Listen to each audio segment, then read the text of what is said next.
Mitti de Tibbe, meaning mounds of clay, is a Punjabi poem. It speaks of love that is deep and full of longing. The poem takes us to the heart of rural Punjab. We see the life of the people and the land they live on. The narrator's heart aches for their beloved. The poem uses simple but powerful language. Every word feels like a drop of emotion. We feel the narrator's pain as they yearn for their love. This longing is what drives the poem forward. It connects us to the raw emotions being expressed. The poem is more than just a love story. It's a glimpse into the soul of Punjab. We hear the whispers of the wind in the fields. We see the dust rising from the ground under the scorching sun. The poem paints a picture of rural life. It shows both its beauty and its hardships. The narrator's longing becomes a symbol for the deep connection to the land. Just like the land, their heart yearns for something more. The poem ends, but the feeling of longing lingers. It reminds us that love and longing are universal experiences. The poem beautifully captures the essence of rural Punjab. It uses vivid imagery. We can almost smell the wet earth after the first rain. We can hear the songs of the farmers working in the fields. The poet uses metaphors and similes that resonate with the reader. For example, the beloved is compared to the moon. This comparison highlights their beauty and the way they light up the narrator's world. The poem's imagery creates a strong sense of place. The reader is transported to the very heart of Punjab. They experience the sights, sounds, and smells of the village.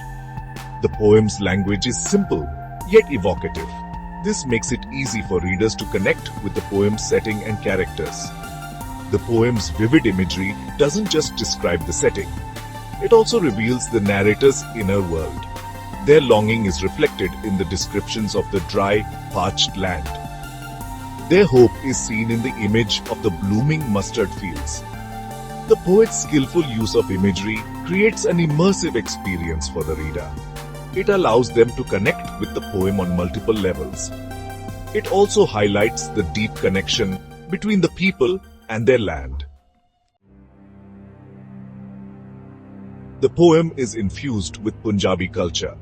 We hear it in the folk songs. We see it in the rituals described. The use of local dialect adds authenticity. It makes the poem even more relatable to those who understand it. The poet's choice of language reflects the heart of Punjab. The songs mentioned are not just random tunes. They are part of Punjab's heritage. They tell stories of love, loss, and longing. The dialect used is not just a way of speaking, it's a way of life. It carries the history and traditions of the people. These cultural references ground the poem in a specific time and place. They give it a unique flavor. The poem becomes a celebration of Punjabi identity. It shows the beauty of its traditions and the spirit of its people. Through these elements, the poem transcends being just a love story. It becomes a cultural artifact. It preserves and celebrates the rich heritage of Punjab. Mitti de Tibbe leaves a lasting impression on the reader. Its simple language speaks volumes about love, longing, and rural life. The poem stays with you long after you finish reading it. It echoes the pain of separation and the hope of reunion. The poem's impact lies in its universality. Even if you don't understand the language, the emotions resonate deeply. It reminds us that love and longing are universal languages. They transcend cultural boundaries. The poem serves as a reminder of the beauty of Punjabi culture. It highlights the importance of preserving traditions and heritage. Through the poem, we understand the soul of Punjab. We see its strength, its beauty, and its enduring spirit. Mitti de Tibbe is more than just a poem.